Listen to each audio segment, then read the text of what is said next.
Olá, pessoal. Bem-vindo aí à nossa disciplina de Algoritmos e Programação 1. E nessa aula a gente vai continuar falando, vendo um pouquinho mais com relação às funções, como que funcionam as funções. E nessa nossa disciplina a gente está trabalhando com Python, então a gente vai ver como funcionam as funções com o plano de fundo do Python. Tá? Como que a gente testa todas essas coisas através do Python. Tá? Uma das coisas aqui importantes dentro desse mundo de funções, desse nosso trabalho com funções, é a chamada aqui passagem de parâmetros. A passagem de parâmetros é a correspondência entre os argumentos atuais da chamada e os parâmetros formais da função. Tá? E a ordem de como esses parâmetros são passados é o que determina, inclusive, qual função vai ser chamada, tá? E não pelos nomes dos parâmetros. Então, aqui um exemplo para vocês aqui. O seguinte, a gente tem aqui a função chamada verifica menor de 2 números. Tá? Nessa função aqui, estamos aqui na definição da função. Veja que a gente está definindo 2 parâmetros de entrada nessa função, ou 2 argumentos de entrada, o N1 e o N2. Tá? Não importa muito nesse momento aqui como que a função ela é definida. O que importa, né, o corpo da função, o que importa aqui nesse momento é a definição da função. Vejam que nós definimos aqui nesse trechinho de código o nome da função e ela vai receber 2 parâmetros de entrada, ou seja, 2 argumentos de entrada. Mais para frente, quando a gente, em algum momento do código, quando a gente fizer a chamada desta função, então aqui, verificar menor de 2 números, a gente vai passar 2 parâmetros para essa função. Então vejam que aqui a ordem dos parâmetros que vai importar aqui. Então, e o nome não importa, o nome dos parâmetros das variáveis não importam. Então vejam, quando a gente faz a chamada da função, a gente está passando aqui 2 variáveis que foram definidas em algum lugar e a primeira variável tem o nome num2 e a segunda num1. E o num2 vai corresponder a variável N1 na definição da função, no argumento definido lá na definição da função, e num1 vai corresponder ao N2. Tá? Então vejam que cada chamada de função ela é independente. Tá? E para cada chamada é passado os parâmetros que são necessários naquele momento em que a chamada é executada. Tá? Então, observe também que os valores correntes das variáveis, né, os valores que essas variáveis aqui, no 2 e no 1, armazenam no dado momento que são chamados, que é feita a chamada da função, eles são copiados para os parâmetros, para os argumentos de entrada. Tá? Então, o primeiro vai para o primeiro e o segundo para o segundo, independente do nome. Aqui, um outro exemplo que a gente consegue trabalhar dentro do Python. Tá? E, algumas outras linguagens não permitem, mas o Python ele permite esse tipo de coisa. O Python ele permite uma forma diferente da gente chamar a função pelo uso do que a gente chama de argumento de palavra-chave ou de keyword. Tá? Um keyword argument. Nesse caso, a gente pode especificar o parâmetro pelo nome. Então, por exemplo, a gente tem aqui a definição da função e aí a gente pode, na chamada da função, definir qual que para qual lugar que vai cada valor. Então, aqui a gente está falando que o N2 vai receber 30 e o N1 vai receber 23, apesar de estarem em posições trocadas aqui na chamada da função. Então, aqui esse elif aqui é uma chamada de função em qualquer momento do nosso código. Então, a gente está falando que o parâmetro N2 vai receber o valor 30 e o parâmetro N1 vai receber o valor 23. Então, o que o Python faz? É isso o Python, tá? Ele vai pegar esse valor 30 e vai colocar na variável, no argumento N2, e vai pegar o valor 23 e vai colocar no argumento N1. Então, vejam que aí a gente está nomeando os parâmetros na chamada da função. Isso a gente faz dentro do Python. Vamos fazer aqui um exemplo aqui, um exercício aqui para a gente exercitar esse funcionamento aqui das funções e da passagem de parâmetros. Então, pessoal, aqui no nosso código, aqui, exemplificando aqui a passagem de parâmetros. Então, eu criei a funçãozinha aqui addUp, que recebe como parâmetro, como argumento, essa variável first e a variável last. Recebe 2 parâmetros aqui nessa nossa primeira função. Se o valor de first for maior que o last, sum vai receber menos 1. Se não, sum recebe 0. E a gente faz aqui um laçozinho aqui, um contador aqui, um acumulador somando os valores aqui, acrescentando, acumulando os valores, tá? Então, ó, se a gente fizer essas chamadas aqui, ó, vamos rodar aqui o nosso código. Olha o que acontece aqui. Se a gente fizer essas chamadas aqui, então eu chamo a função passando como parâmetro 1 e 10. Então significa o seguinte, que essa variável first vai ter nesse momento o valor de 1 e last o valor de 10. Tá? Então 1 não é maior do que 10, então ele vai cair nesse else e vai fazer a soma. Tá? E vai retornar aqui a soma dos valores, vai fazer essa acumulação. E aí ele retorna o valor de 55, porque ele passou por esse trecho de código. Se a gente fizer a chamada desse jeito aqui, ó, first igual a 1, last igual a 10. Então, essa chamada aqui, ela é similar a essa. Né? Ó, a gente está fazendo a chamada nomeada. Estou dizendo que o parâmetro first, o argumento first da função vai receber o valor 1 e o argumento last vai receber o valor de 10. É a mesma coisa que a gente fez aqui, só que sem passar os parâmetros nomeados aqui. Vejam que o resultado aqui foi 55 também. E essa terceira chamada aqui, ela é similar a essas outras duas chamadas, ou seja, ela é exatamente a mesma. Porque a gente está falando aqui que o valor de last, né, o argumento last, que é o segundo argumento da função, vai receber o valor 10 e o argumento first vai receber o valor 1. Apesar da gente estar passando agora numa ordem invertida aqui. Só que a gente está dizendo explicitamente qual que é o nome dos parâmetros que a gente vai passar aqui. Tá? Então vejam que, nesse caso aqui, o retorno vai ser exatamente o mesmo. Nessa outra função aqui, ó, addUp2. Então aqui uma outra possibilidade que o Python nos dá. A gente tem aqui, ó, recebo a função first, a função last, e a função o parâmetro, o argumento first, o argumento last e o argumento incre, aqui de incremento. Mas veja que o Python nos permite, ó, ele nos permite aqui criar um parâmetro com valor default. Ou seja, se não for chamada esta função aqui, ou seja, se na chamada dessa função addUp2 não for passado este parâmetro incre aqui, o Python vai assumir este valor que a gente definiu aqui como valor default deste argumento. Então, ele não nos obriga a passar todos os argumentos da função quando a gente faz esse tipo de coisa. A gente está definindo o valor default para ele. Então, veja aqui a nossa segunda chamada. Olha o que acontece.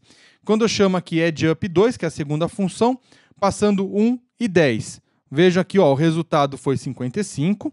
A função aqui, a lógica é praticamente a mesma da que a gente viu lá em cima. Tá? A única coisa é que a gente tem um argumento aqui de incremento. Então, ó, se a gente passar aqui, ó, 1 e 10, ó, a função 2, addUp2, ele retorna 55. Ou seja, ele assumiu que este terceiro parâmetro que não foi passado, ele assumiu o valor de 1 por default. Nessa segunda chamada aqui, agora a gente está passando aqui, ó, 1 e 10, first 1, last 10, e agora o terceiro argumento, que é o incremento, a gente está passando 2. Ó, vejam que o resultado aqui mudou, tá? Porque ele usou como incremento aqui do nosso laço de soma, o nosso incremento aqui, o nosso passo aqui, a nossa contagem aqui, ele usou o valor que foi passado como parâmetro ali agora. E a gente pode também, da mesma forma, usar aqui os parâmetros nomeados. Então, ó, first igual a 1, last igual a 10, e ele assumiu, como ele não recebeu o valor para o incremento, ele assumiu o valor default 1. Então, vejam que o resultado aqui foi 55. E na última chamada aqui, a gente pode passar, então, explicitamente o nome dos argumentos aqui. Ó. Então, ó, o incre vai receber 2, o last 10 e o first 1. Então, tudo invertido, mas nomeando aqui os argumentos. Vejam que agora, ó, ele recebeu 25, ou seja, esta chamada aqui foi exatamente igual a esta aqui. Tá? Uma outra coisa que eu quero mostrar para vocês é com relação ao escopo de variáveis dentro de funções. Então, a gente tem, basicamente, quando a gente trabalha com funções em Python, são dois tipos de escopo: o escopo global de uma variável e o escopo local da variável. Tá? Então, o que é o escopo global e o escopo local? Uma variável global é uma variável que todo mundo enxerga. Então, é aquela variável que a gente define fora da função. Aqui, ó, no nosso caso aqui, de uma forma bem simples, eu defini a variável antes de definir as funções. Então, eu defini essa variável max com o valor de 100. Ela, nesse caso, é uma variável chamada global. Todo mundo enxerga ela está fora da função. Mas a gente pode criar uma variável, e até com o mesmo nome, dentro de uma função. Então, aqui, ó, nessa func2 aqui, eu criei a variável max, e essa variável agora ela é uma variável local da função func2. E vejam, e aí a gente fazendo a chamada aqui, ó, func1 e func2, vocês vão ver qual que vai ser o resultado. Então, ó, vamos rodar aqui o nosso código e olha o que acontece. Na hora que eu executo o código, ó, eu chamei func1 passando 90.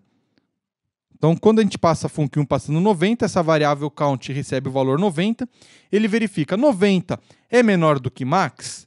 Ó, max, para a função 1, é a variável global max, que é 100. Então, se 90 é menor que 100, então, ó, o contador menor que o valor de max. Foi o que ele imprimiu aqui. Agora, quando eu chamo func2 com valor de 90 também, olha o que acontece aqui, ó. O 90 vai entrar aqui no lugar do count, né, dessa variável aqui, do argumento, igual a gente viu agora há pouco. Mas vejam que agora eu estou definindo uma variável local, com o mesmo nome, max igual a 10. Então, 90 é menor do que 10. Então, veja que agora esta variável max está relacionada a essa variável local. Ela é local, somente esta função 2 enxerga esta variável, o valor dessa variável. E como ela tem o mesmo nome da variável global, ela, vamos dizer assim, ela sobrescreveu, ela entrou no lugar da variável global max para esta função apenas. Tá? Então vejam que aí ele não imprimiu, né? Porque ó, count era 90, 90 não é menor do que max, porque max agora para a função 2 é 10. E aí, ó, se a gente fizer a chamada de novo de func1, para vocês verem que o valor da variável não mudou, da variável global lá não mudou. Olha o que acontece, ó. Continua max global valendo 100. Tá? Então, esses exemplos aqui que a gente viu de passagem de parâmetros dentro do Python e também variáveis, escopo de variáveis global e local no Python. Tudo bem, pessoal? Esse código aqui vai estar disponível aí para vocês, se vocês quiserem também, para vocês olharem, testarem e treinarem bastante. Bom, depois que a gente viu toda essa parte aqui de implementação de funções, o exercício para vocês nessa semana é o seguinte. Vocês vão considerar o problema de conversão de temperatura. Então, vocês vão criar um programa que vai converter temperaturas de Celsius para Fahrenheit ou de Fahrenheit para Celsius da seguinte forma. Vocês vão escrever um programa modularizado que vai permitir ao usuário converter uma temperatura, então, de Fahrenheit para Celsius. O usuário vai digitar F para Fahrenheit e para Celsius vai digitar C de Celsius. Então, o usuário vai escolher para o que ele quer fazer, qual que é a conversão que ele quer fazer. Se ele vai converter de F ou de Fahrenheit para Celsius ou de Celsius para Fahrenheit, de acordo com o que ele digitar. E para vocês construírem esse programa modularizado, vocês vão precisar escrever obrigatoriamente essas 4 funçõezinhas aqui que estão definidas aqui. Se vocês sentirem a necessidade de implementar alguma outra função adicional, não tem problema.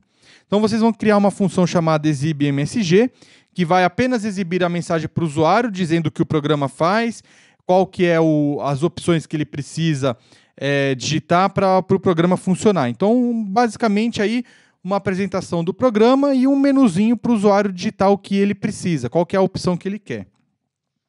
Vocês vão ter vão implementar a função getConvertTo. Essa função não deve ter parâmetros de entrada e vai retornar F ou C. Ou seja, F se é para fazer conversão para Fahrenheit ou C se é uma conversão para Celsius. A outra função exibe Fahrenheit to Celsius com o start e end. Essa função vai receber como entrada o intervalo de temperatura a ser convertido e vai fazer a conversão de temperatura e mostrar a temperatura convertida para Celsius. E exibe Celsius to Fahrenheit. É a mesma coisa, só que agora convertendo a temperatura para Fahrenheit, de acordo com o que o usuário digitou de opção ali para o que ele quer converter, tá? E também, essa é a atividade para vocês entregarem, vocês vão ter aí a semana para fazerem, e estou deixando para vocês aqui alguns exercícios de fixação dessa nossa matéria aqui relacionado a funções, tá? Então, vocês procurem aí no ambiente de vocês esses exercícios aqui de fixação e uma listinha aqui também de exercícios extra para vocês trabalharem, tá? Tem alguns exercícios aqui mais avançados, mas não tem problema, tá? Vocês são programadores, vocês podem dar uma pesquisada aí em algum item que vocês ainda não viram aqui na nossa disciplina, para vocês já irem avançando aí na programação, tá? Então, uma listinha aqui de alguns programinhas, de alguns exercícios extras para vocês fazerem para ir aprimorando a programação de vocês. Tudo bem, pessoal? Então, nos vemos aí na próxima aula. Vocês podem me encontrar aí no online, podem mandar mensagem e a gente vai caminhando aí. Boa sorte, pessoal. Até mais.